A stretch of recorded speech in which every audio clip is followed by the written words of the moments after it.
Pernahkah kamu membayangkan bagaimana jika sejarah Indonesia yang kita kenal hari ini sebenarnya sudah diramalkan ratusan tahun sebelumnya? Wajah berpikir.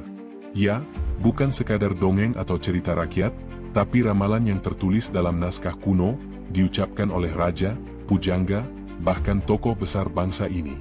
Ramalan-ramalan itu begitu spesifik, hingga banyak orang percaya bahwa semua ini bukan kebetulan. Salah satu nama paling terkenal tentu saja Raja Jayabaya, penguasa Kediri pada abad ke-12. Hingga hari ini, ramalan beliau masih sering diperbincangkan karena dianggap benar-benar terbukti. Bukan hanya soal siapa yang akan menjajah Jawa, tapi juga bagaimana bangsa ini akhirnya kembali merdeka. Bahkan, ramalan Jayabaya dikenal luas oleh masyarakat Jawa dengan sebutan Jangka Jayabaya, sebuah panduan mistis tentang perjalanan sejarah Nusantara. Bukan hanya Jayabaya. Ada pula Ranggawarsita, pujangga Surakarta di abad ke-19 yang disebut sebagai peramal terakhir Jawa. Dalam karyanya, ia menuliskan tentang zaman penuh kekacauan, krisis moral, dan penderitaan rakyat. Aneh tapi nyata, banyak orang merasa ramalannya begitu mirip dengan kondisi sosial politik di era modern. Bahkan di zaman yang lebih dekat dengan kita, Bung Karno pun sering menyampaikan visinya yang terdengar seperti ramalan. Ia yakin bahwa suatu saat Indonesia akan menjadi mercusuar dunia. Keyakinan itu bukan hanya ucapan kosong, karena perlahan-lahan, peran Indonesia memang makin diperhitungkan di panggung internasional. Pertanyaannya adalah, apakah semua ini hanya kebetulan sejarah? Atau memang leluhur kita punya kemampuan membaca tanda-tanda zaman dengan cara yang belum kita pahami? Mari kita telusuri bersama dalam video ini, ramalan tokoh Indonesia yang benar-benar terjadi. Oh iya, jangan lupa untuk like, share, dan subscribe agar channel ini terus tumbuh dan bisa menghadirkan lebih banyak kisah sejarah Nusantara yang penuh misteri sekaligus inspirasi. Ketika kita berbicara tentang ramalan dalam sejarah Nusantara, nama Raja Jayabaya hampir pasti menjadi tokoh pertama yang terlintas. Jayabaya adalah raja terkenal dari kerajaan Kediri yang memerintah sekitar abad ke-12. Dalam sejarah resmi, beliau dikenal sebagai pemimpin bijak yang membawa kejayaan di masa pemerintahannya. Namun di luar catatan sejarah politik dan ekonomi, Jayabaya lebih populer karena ramalan-ramalannya yang hingga kini masih dipercaya banyak orang. Ramalan Jayabaya termuat dalam naskah yang dikenal sebagai Jangka Jayabaya atau Pralampita Jayabaya. Naskah ini berisi prediksi panjang tentang perjalanan Pulau Jawa, mulai dari masa kejayaannya hingga masa penderitaan rakyat. Menariknya, sebagian besar isi ramalan ini sering dikaitkan dengan kejadian nyata yang menimpa Nusantara. Salah satu ramalan yang paling sering dikutip berbunyi, Pulau Jawa bakal dipimpin wong kulite putih, banjur wong kulite kuning, banjur bali marang wong dhewe. Artinya, Pulau Jawa akan dikuasai orang berkulit putih, kemudian orang berkulit kuning, lalu kembali ke bangsanya sendiri. Kalau kita tarik ke dalam sejarah, ramalan ini terasa sangat tepat. Sejak abad ke-16, Jawa jatuh ke tangan bangsa Eropa, terutama Belanda yang berkulit putih, yang menjajah selama lebih dari 3 abad. Kemudian, di awal abad ke-20, datanglah bangsa Jepang yang berkulit kuning, mengambil alih kekuasaan pada tahun 1942 atau 1945. Dan setelah itu, Indonesia benar-benar merdeka, kembali dipimpin oleh bangsanya sendiri pada 1945. Banyak orang melihat kesesuaian luar biasa ini bukan sebagai kebetulan, melainkan bukti bahwa Jayabaya memang punya kemampuan melihat jauh ke depan. Tidak heran jika ramalannya begitu melekat dalam ingatan masyarakat Jawa. Bahkan hingga sekarang, di banyak daerah pedesaan, nama Jayabaya masih disebut ketika orang membicarakan nasib bangsa dan masa depan negeri ini. Selain soal penjajahan, Jayabaya juga meramalkan datangnya sebuah masa penuh kekacauan yang disebut Zaman Edan. Dalam ramalannya, ia menyebutkan bahwa pada zaman itu orang yang berbuat baik akan tersisih, sementara orang yang berbuat curang justru berkuasa. Kondisi masyarakat akan kacau, nilai-nilai moral terbalik, dan kehidupan penuh penderitaan. Namun, Jayabaya juga menegaskan bahwa setelah masa sulit itu, akan datang sebuah zaman baru yang lebih baik, penuh keadilan, dan kesejahteraan.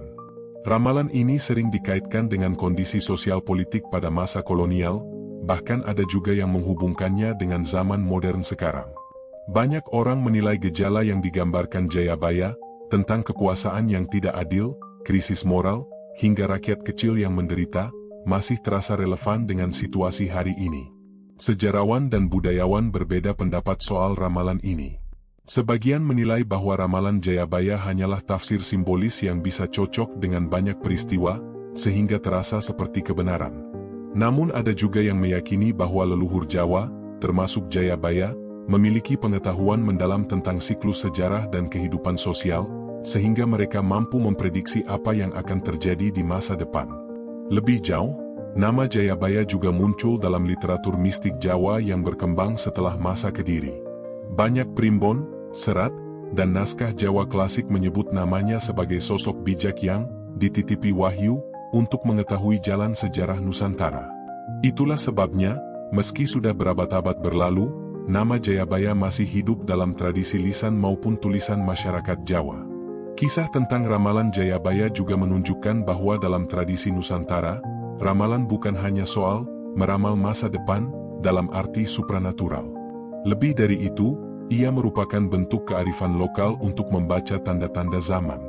Dengan mengamati siklus politik, kondisi sosial, dan gejala alam, para leluhur mampu merumuskan pandangan jauh ke depan yang seringkali terasa sangat akurat. Hingga hari ini, banyak orang masih merujuk ramalan Jayabaya ketika membicarakan arah bangsa Indonesia. Ada yang percaya, ada pula yang meragukan. Tetapi satu hal yang pasti, ramalan Jayabaya telah menjadi bagian penting dari identitas budaya Nusantara, sebuah warisan yang memperkaya cara kita melihat sejarah dan masa depan.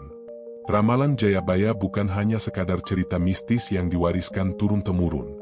Sebagian isinya terbukti begitu nyata dalam perjalanan sejarah Indonesia, khususnya pada masa penjajahan dan perjuangan kemerdekaan. Inilah yang membuat nama Jayabaya semakin lekat dalam ingatan kolektif masyarakat Nusantara.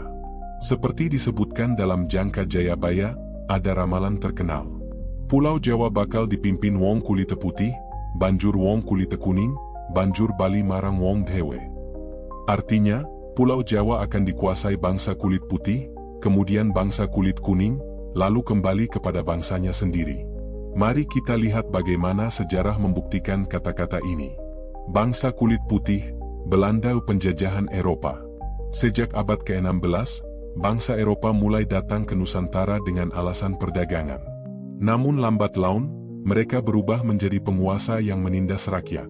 Puncaknya, Belanda memegang kendali penuh atas Jawa dan wilayah lainnya selama lebih dari 300 tahun. Bangsa kulit putih ini membawa penderitaan yang luar biasa bagi masyarakat. Sistem tanam paksa, kultur stelsel, pajak tinggi, hingga kerja rodi membuat rakyat sengsara. Bayangkan, ramalan Jayabaya yang ditulis berabad-abad sebelumnya tampak begitu tepat dengan kondisi nyata pada masa kolonial Belanda. Bangsa kulit kuning, Jepang. Tahun 1942, saat Perang Dunia Kedua berkecamuk, Belanda akhirnya menyerah kepada Jepang. Penjajahan pun berpindah tangan ke bangsa Asia Timur yang dikenal dengan kulit kuningnya. Bagi banyak orang, ini juga dianggap sebagai penggenapan ramalan Jayabaya. Jepang memang menjanjikan kemerdekaan, tapi pada kenyataannya rakyat Indonesia tetap menderita. Kekejaman militer Jepang terkenal, kerja paksa Romusha, kelaparan, dan tekanan hidup yang sangat berat. Walau hanya 3,5 tahun, penderitaan rakyat begitu dalam. Namun, berbeda dengan Belanda, kedatangan Jepang justru tanpa sadar membuka jalan bagi Indonesia menuju kemerdekaan. Jepang melatih pemuda-pemuda Indonesia, memperkenalkan organisasi modern, dan memberi ruang lahirnya tokoh-tokoh baru. Seolah-olah, inilah fase kedua dari ramalan Jayabaya yang harus dilalui sebelum bangsa ini bisa kembali berdaulat. Kembali ke bangsa sendiri, Proklamasi 1945. Bagian terakhir dari ramalan Jayabaya adalah bahwa Jawa dan Nusantara secara umum akan kembali ke tangan bangsanya sendiri.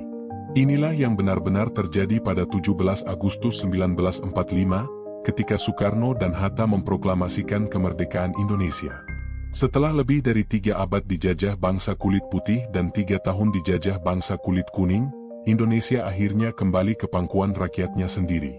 Saat itu, Banyak orang Jawa mengaitkan peristiwa proklamasi dengan ramalan Jayabaya yang sudah lama dikenal. Bahkan beberapa pejuang kemerdekaan menyebut bahwa semangat rakyat semakin kuat karena mereka percaya pada ramalan leluhur ini.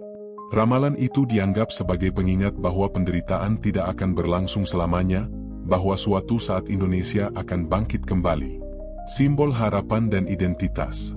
Kesesuaian ramalan Jayabaya dengan sejarah penjajahan membuat banyak orang melihatnya sebagai lebih dari sekadar kebetulan.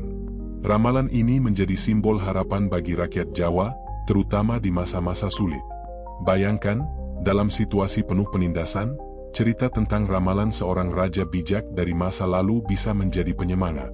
Rakyat percaya bahwa penderitaan mereka hanyalah bagian dari perjalanan sejarah yang sudah ditentukan, dan suatu hari mereka pasti akan merdeka. Itulah sebabnya, hingga hari ini, kisah Jayabaya bukan hanya milik masa lalu. Ia tetap hidup sebagai bagian dari narasi kebangsaan, sebagai pengingat bahwa bangsa Indonesia pernah dijanjikan masa depan yang bebas dari penjajahan. Tentu, ada perdebatan. Sejarawan modern sering melihat ramalan ini sebagai tafsir simbolis. Menurut mereka, masyarakat yang menderita butuh pengharapan, dan ramalan ini menjadi alat untuk menguatkan jiwa rakyat.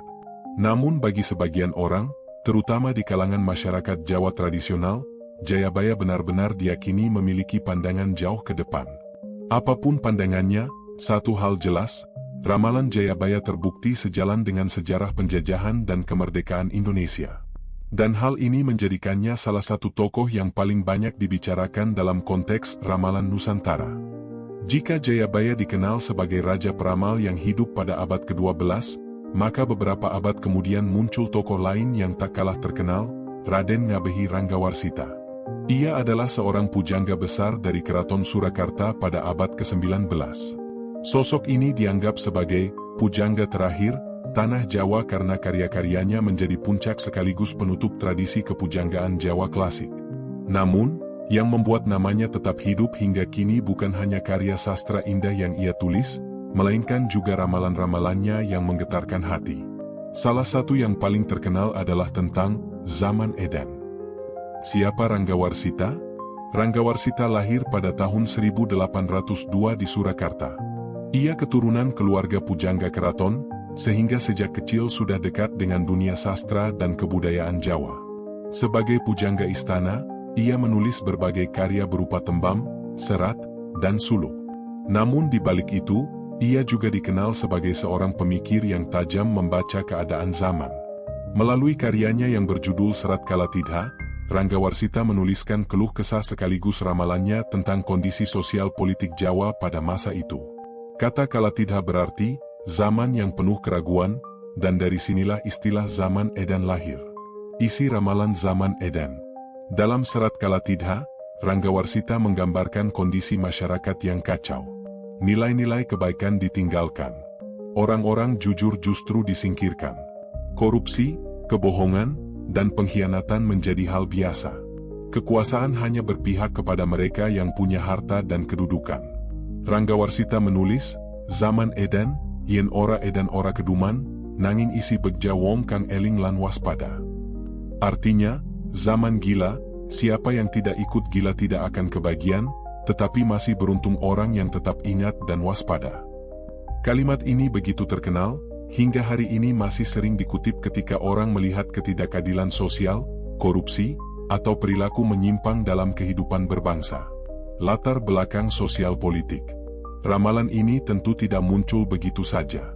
Ranggawarsita hidup pada masa ketika Jawa berada dalam cengkeraman kolonial Belanda. Kekuasaan kerajaan Jawa, termasuk Surakarta, hanya sebatas simbol karena kendali politik dan ekonomi sepenuhnya berada di tangan pemerintah kolonial. Situasi rakyat juga semakin buruk akibat pajak, kerja paksa, dan kemiskinan yang meluas. Para bangsawan Jawa seringkali berkompromi dengan Belanda demi mempertahankan kedudukan, sementara rakyat kecil menjadi korban. Melihat kondisi ini, Ranggawarsita menuangkan kritik sosialnya dalam bentuk ramalan. Ia tidak bisa secara langsung melawan Belanda atau para bangsawan yang bersekutu, tetapi lewat bahasa simbolis, ia menggambarkan keadaan yang sesungguhnya, bahwa zaman memang sudah edan. Relevansi Zaman Edan hingga kini. Yang membuat ramalan Ranggawarsita begitu menarik adalah relevansinya dengan berbagai periode sejarah setelahnya. Masa kolonial, ramalan ini cocok menggambarkan penderitaan rakyat dan ketidakadilan yang merajalela. Masa kemerdekaan awal, ketika bangsa ini masih mencari arah dan banyak terjadi konflik politik. Masa modern, bahkan hingga sekarang, banyak orang masih merasa hidup di zaman Edan, ketika korupsi, manipulasi, dan ketidakadilan masih sering terlihat. Namun, yang penting dari ramalan ini bukan hanya gambaran suram tentang zaman, melainkan juga pesan moral di dalamnya. Ranggawarsita menegaskan bahwa walaupun zaman sedang kacau, masih ada jalan untuk selamat, dengan eling lan waspada, selalu ingat kepada Tuhan dan tetap berhati-hati dalam hidup.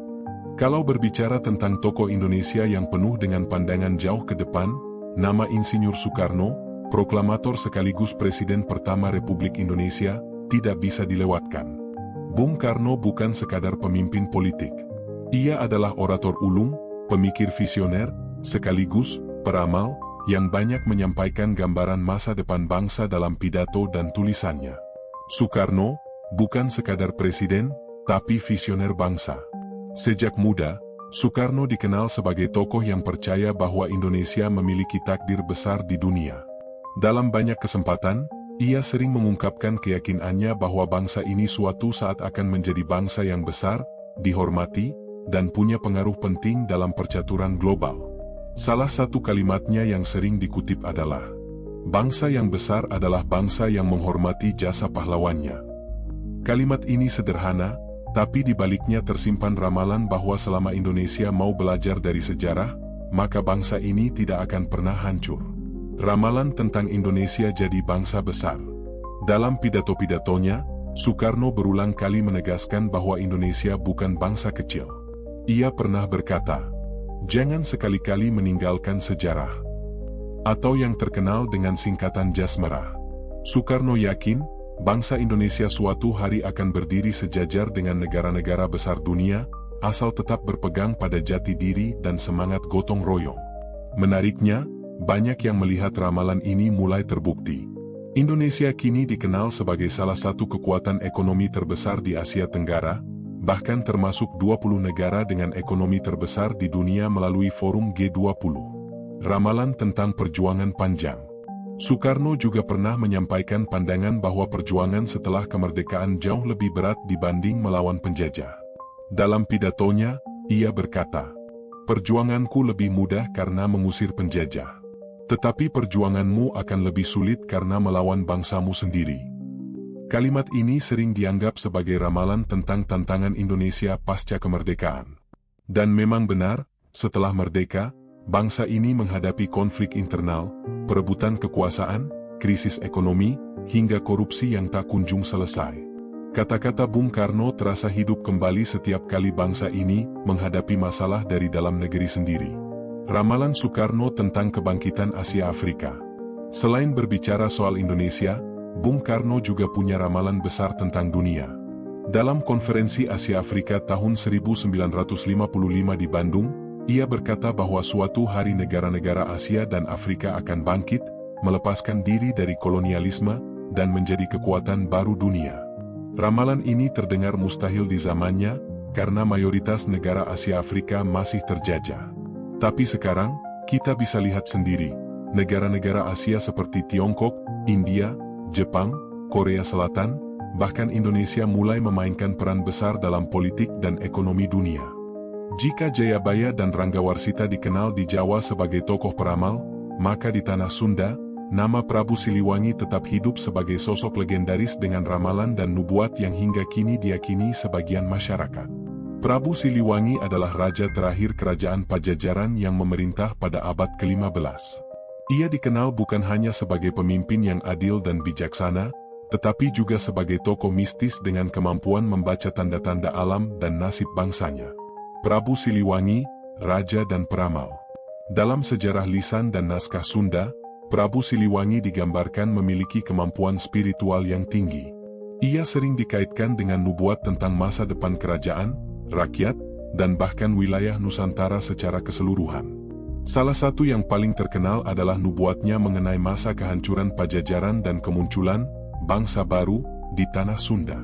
Menurut legenda, Prabu Siliwangi berkata, tanah Pajajaran akan tercerai-berai, namun suatu saat rakyatnya akan kembali bersatu. Ungkapan ini sering diartikan sebagai ramalan tentang jatuhnya Pajajaran ke tangan kerajaan-kerajaan lain, dan kemudian bangkitnya identitas Sunda melalui budaya, bahasa, dan kesadaran sejarah rakyatnya. Ramalan tentang perubahan zaman. Selain itu, Prabu Siliwangi juga meramalkan datangnya zaman yang penuh pergolakan, perang, bencana alam, dan perubahan sosial. Ia menekankan bahwa rakyat harus tetap tangkas, bijak, dan menjaga budaya leluhur untuk bisa bertahan. Banyak yang percaya, nubuat ini terbukti ketika Sunda mengalami masa kolonialisme Belanda, ketika banyak wilayah dan kerajaan lokal tercerai-berai dan dikontrol kekuatan asing. Tidak hanya itu, sejumlah teks kuno Sunda menyebutkan bahwa Prabu Siliwangi memperingatkan tentang datangnya pemimpin-pemimpin baru yang akan membawa perubahan, baik positif maupun negatif, sesuai dengan perilaku rakyat dan kepemimpinan yang muncul. Ramalan ini mengandung pesan moral, keberhasilan suatu bangsa sangat dipengaruhi oleh kepemimpinan dan kesadaran rakyatnya. Prabu Siliwangi dalam budaya Sunda. Hingga kini, nama Prabu Siliwangi tetap hidup dalam kesadaran masyarakat Sunda. Banyak tempat, gunung, dan situs sejarah dinamai sesuai dengan namanya, dan cerita-cerita tentang ramalannya sering disampaikan secara turun-temurun. Bahkan dalam kesenian, seperti wayang golek dan tembang Sunda, ramalan-ramalan Siliwangi sering muncul sebagai pelajaran moral dan sejarah. Misalnya, nubuatnya tentang kesatuan rakyat yang akan kembali, terlihat dalam semangat budaya Sunda modern, gotong royong, adat istiadat, dan identitas lokal yang tetap bertahan meski zaman terus berubah. Pesan ini seperti mengingatkan bahwa ramalan bukan hanya soal peristiwa konkret, tetapi juga tentang ketahanan budaya dan moral bangsa. Selain ramalan lisan yang disampaikan oleh tokoh-tokoh besar seperti Jayabaya, Ranggawarsita, dan Prabu Siliwangi, Nusantara juga menyimpan bukti tertulis tentang ramalan yang tersebar dalam bentuk lontar, pustaha, dan naskah kuno. Dokumen-dokumen ini menjadi saksi sejarah sekaligus media penyampaian pesan leluhur, baik tentang peristiwa politik, sosial, maupun moral masyarakat. Lontar, catatan ramalan Jawa dan Bali.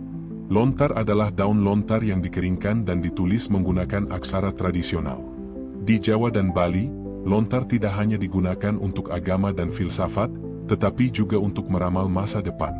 Contohnya adalah lontar Jayabaya yang memuat prediksi politik dan sosial di Pulau Jawa. Lontar ini mencatat perubahan kekuasaan, masa-masa penderitaan, hingga harapan bagi rakyat Jawa. Teksnya penuh simbol, sehingga penafsirannya membutuhkan pengetahuan mendalam tentang budaya dan sejarah.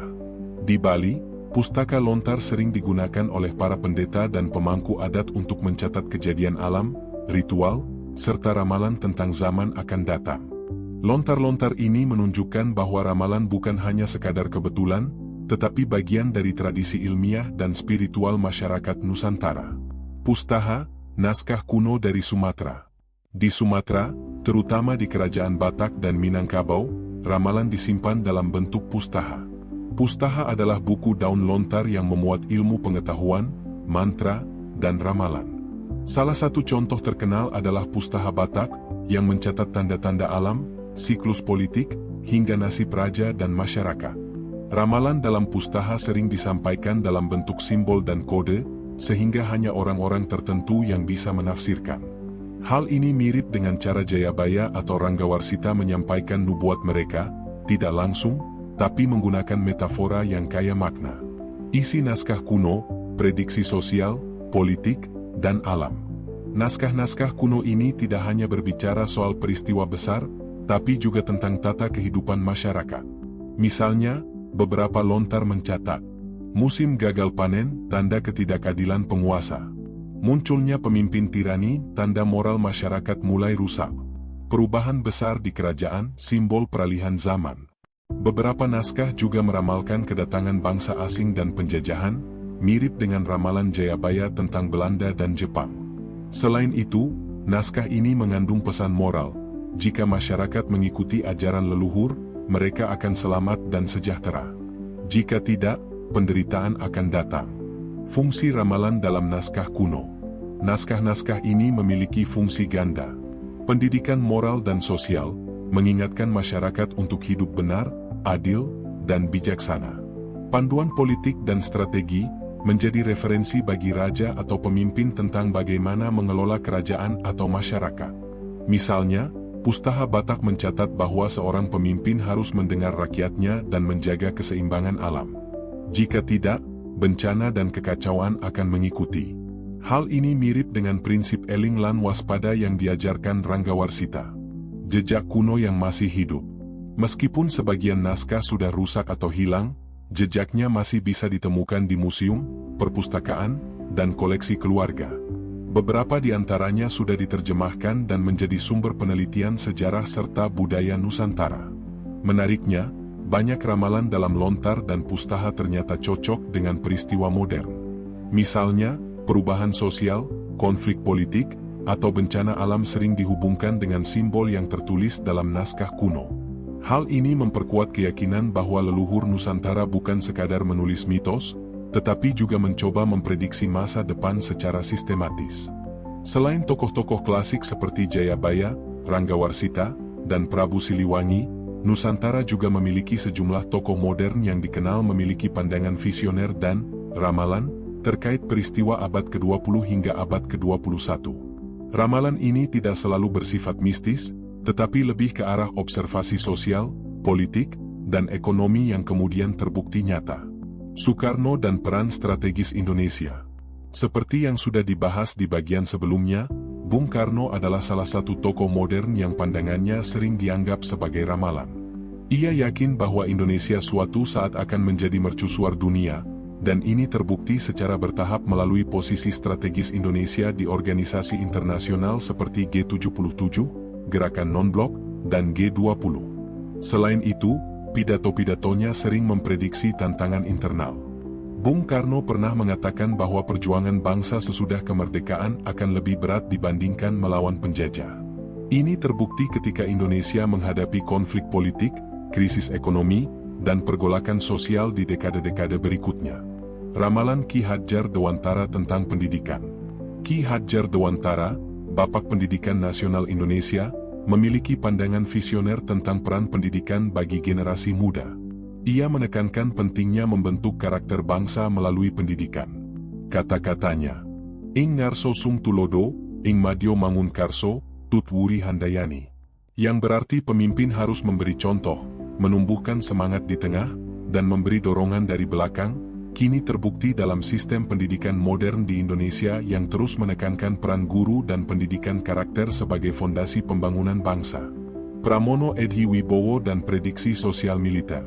Beberapa tokoh militer dan pejabat modern juga dianggap memiliki wawasan, ramalan, terkait keamanan dan politik. Misalnya, Jenderal Pramono Edhi Wibowo pernah menekankan bahwa stabilitas politik sangat tergantung pada kesadaran sosial rakyat. Ucapannya sering dikaitkan dengan berbagai pergolakan politik yang terjadi di Indonesia pasca Orde Baru, seperti krisis moneter 1998 dan reformasi. Ramalan tokoh agama dan budaya. Beberapa pemimpin agama dan budaya modern juga memberikan prediksi yang terbukti. Misalnya, KH. Ahmad Dahlan dari Muhammadiyah menekankan bahwa moral bangsa akan menentukan masa depan. Ia menekankan pendidikan, kepedulian sosial, dan nilai kejujuran. Nilai-nilai ini kini banyak diterapkan di organisasi sosial, yayasan pendidikan, dan komunitas budaya modern di Indonesia. Peristiwa nyata yang sesuai ramalan. Beberapa ramalan tokoh modern terbukti melalui kejadian nyata. Konferensi Asia Afrika 1955, sesuai visi Bung Karno tentang kebangkitan negara-negara Asia Afrika. Krisis moneter 1998 dan reformasi, prediksi Bung Karno tentang perjuangan bangsa yang lebih berat setelah kemerdekaan.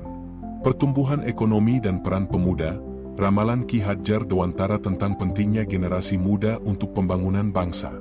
Kejadian-kejadian ini menunjukkan bahwa ramalan modern bukan sekadar kata-kata kosong, tetapi analisis yang mendalam tentang tren sosial, politik, dan budaya. Selain ramalan tokoh individual seperti Jayabaya, Ranggawarsita, atau Prabu Siliwangi, Nusantara juga memiliki ramalan kolektif yang terekam dalam naskah kuno, Primbon, dan Lontar. Menariknya, beberapa ramalan ini tampak terbukti dalam peristiwa nyata abad 21 di Indonesia. 1. Ramalan Jayabaya tentang perubahan kekuasaan dan krisis sosial. Dalam Jangka Jayabaya, tertulis prediksi tentang perubahan kekuasaan, ketidakadilan, dan penderitaan rakyat. Kisah nyata abad 21 yang relevan. Reformasi politik dan pergantian presiden. Krisis politik dan pergantian presiden yang terjadi hingga 2014-2019 mencerminkan prediksi tentang masa-masa sulit dalam kepemimpinan bangsa. Aksi demonstrasi dan konflik sosial. Ramalan tentang ketidakpuasan rakyat dan pergolakan sosial tercermin dalam demo besar-besaran, seperti demonstrasi mahasiswa 2019 yang menuntut revisi undang-undang kontroversial. 2. Ramalan Ranggawarsita tentang zaman Edan. Ranggawarsita menulis dalam serat Kalatidha bahwa akan muncul masa kekacauan sosial dan moral. Bukti nyata, korupsi dan skandal politik. Kasus korupsi besar seperti IKTP 2013 dan berbagai skandal politik menunjukkan ketidakseimbangan moral dan penyalahgunaan kekuasaan, sesuai dengan prediksi zaman Edan. Ketidakadilan sosial modern, ketimpangan ekonomi dan maraknya penindasan minoritas di beberapa daerah mencerminkan gambaran kekacauan sosial yang dia tulis berabad-abad lalu. 3. Prabu Siliwangi dan perpecahan serta pemulihan tanah Sunda. Prabu Siliwangi meramalkan terpecahnya wilayah Sunda, namun suatu saat rakyatnya akan kembali bersatu. Bukti abad 21. Pemekaran dan reintegrasi daerah. Proses otonomi daerah, pemekaran wilayah, dan pembangunan identitas budaya di Jawa Barat menunjukkan upaya kebangkitan kembali rakyat Sunda yang sesuai dengan nubuatnya. 4. Ramalan Bung Karno dan kebangkitan Indonesia di kancah internasional. Bung Karno meramalkan bahwa Indonesia akan memiliki peran besar di dunia dan bahwa pemuda akan menjadi motor perubahan. Bukti nyata, Forum Internasional, partisipasi aktif Indonesia di G20, ASEAN, dan gerakan non-blok menunjukkan posisi strategis negara yang sesuai ramalannya. Peran generasi muda, startup teknologi, gerakan sosial, dan inovasi anak muda Indonesia yang mulai menembus panggung internasional mencerminkan prediksi tentang peran generasi muda sebagai penggerak perubahan. 5. Ramalan alam dari naskah kuno Nusantara. Beberapa lontar dan pustaha mencatat tanda alam sebagai indikator perubahan zaman.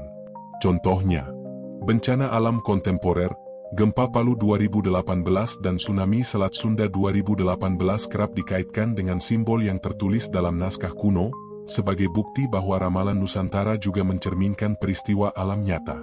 6. Jejak bukti lontar, pustaha, dan serat. Ramalan-ramalan kolektif Nusantara bukan sekadar lisan, tapi tertulis dalam lontar Jawa dan Bali meramalkan pergolakan sosial dan perubahan pemerintahan. Pustaha Batak menyinggung bencana, ketidakadilan, dan siklus kepemimpinan. Serat Kalatidha meramalkan zaman Edan yang kini sejalan dengan konflik sosial modern. Analisis peristiwa kontemporer menunjukkan bahwa ramalan-ramalan ini tidak hanya legenda, tetapi juga memiliki bukti yang nyata, perubahan politik, demonstrasi besar, korupsi, bencana alam, dan kebangkitan generasi muda memang sesuai dengan pola yang ditulis ratusan hingga ribuan tahun lalu.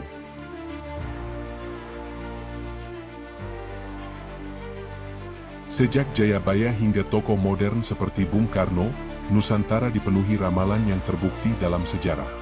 Kisah nyata ini menunjukkan bahwa ramalan bukan sekadar mitos, tetapi juga jejak sejarah yang terekam melalui peristiwa nyata. Ramalan Jayabaya tentang pendudukan oleh bangsa kulit putih dan kuning terbukti ketika Belanda menjajah selama lebih dari 300 tahun, diikuti Jepang pada Perang Dunia Kedua. Proklamasi kemerdekaan 17 Agustus 1945 menjadi bukti penggenapan kata-katanya bahwa tanah Nusantara akan kembali ke tangan bangsanya sendiri. Ranggawarsita, lewat serat Kalatidha, menggambarkan zaman Edan dengan ketidakadilan, korupsi, dan pergolakan sosial. Abad 21 menunjukkan bukti nyata, skandal korupsi, demonstrasi besar, dan ketimpangan sosial modern mencerminkan gambaran zaman Edan yang ia tulis berabad-abad lalu. Di tanah Sunda, ramalan Prabu Siliwangi tentang terpecahnya Pajajaran dan kebangkitan rakyat Sunda terlihat dalam proses pemekaran wilayah dan penguatan budaya lokal. Bukti ini menunjukkan bahwa nubuat leluhur tetap relevan dalam konteks modern. Tokoh modern seperti Bung Karno dan Ki Hadjar Dewantara juga meramal peran Indonesia dan generasi muda. Bukti nyata terlihat dari posisi strategis Indonesia di G20, ASEAN, serta peran anak muda di teknologi dan inovasi, sesuai dengan prediksi mereka.